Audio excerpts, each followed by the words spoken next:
ठीक है।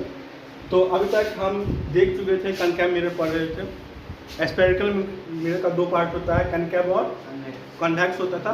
कनकैव में कहाँ कहाँ मिरर बन रहा है तो वो देख लिए थे। यूज ऑफ कनकैव मिरर देखे पक्का।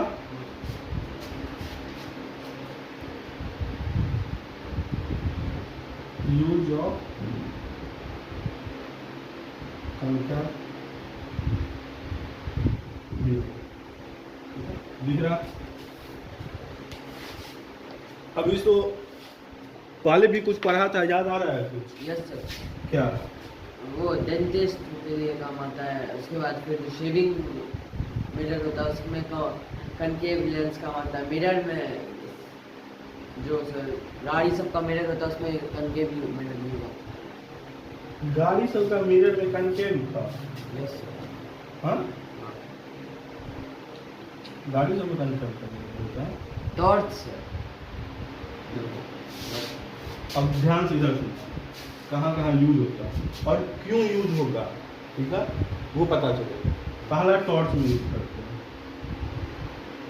तो टॉर्च में यूज क्यों करते हैं?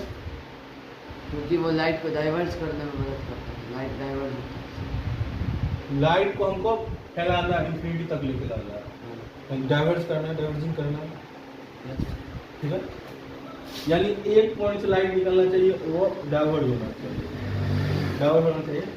तो हम देखो, टॉर्च होगा और ये लेंस होगा, ये टॉर्च होगा, ये लेंस होगा, ठीक है। तो टॉर्च को कहाँ रखेंगे?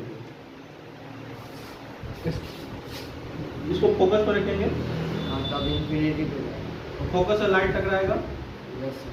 तो टकराने के बाद क्या चल जाएगा? इंफिनिटी। इंफिनिटी पर चल जाएगा। ये समझ में आया? Yes sir. हाँ? इसे टकरा रहा होगा और इंफिनिटी से टकरा रहा होगा और इंफिनिटी पर चल रहा होगा। ये बात समझ में आया? Yes sir. कोई दिक्कत? No sir. ये रखा होगा, ठीक है। ये कनकैव मिरर है। टॉर्च को कहाँ, जो टॉर्च रहता है मतलब बल्ब रहेगा, वो कहाँ रखेंगे? फोकस पे, ठीक है। टकराने के बाद क्या इंफिनिटी होता है, लाइट कहाँ तक? दूर में। टॉर्च हम इसीलिए यूज करते हैं कि कितना मैक्सिमम दूरी तक जा सकता है। अब इसमें बहुत सारा फैक्टर इंटेंसिटी पे डिपेंड करेगा, कनकैव मिरर के पावर पर डिपेंड करेगा। पावर सॉरी लेंस में पावर होता है, मिरर में पावर नहीं होता है। क्वालिटी आएगा डिपेंड, कितना अच्छा शीशा मिरर है, ठीक है, कितना अच्छा पॉलिश किया होगा, उस पर डिपेंड करेगा। टॉर्च की लाइट पर डिपेंड करेगा, टॉर्च बैटरी पर डिपेंड करेगा। इतना समझ में आया ना? खेलने के बाद इंटरनेट हो जाएगा। तो कहाँ यूज करेंगे? जहाँ पर हमको डाइवर्ज करना है, समझ में आया? जहाँ पर हम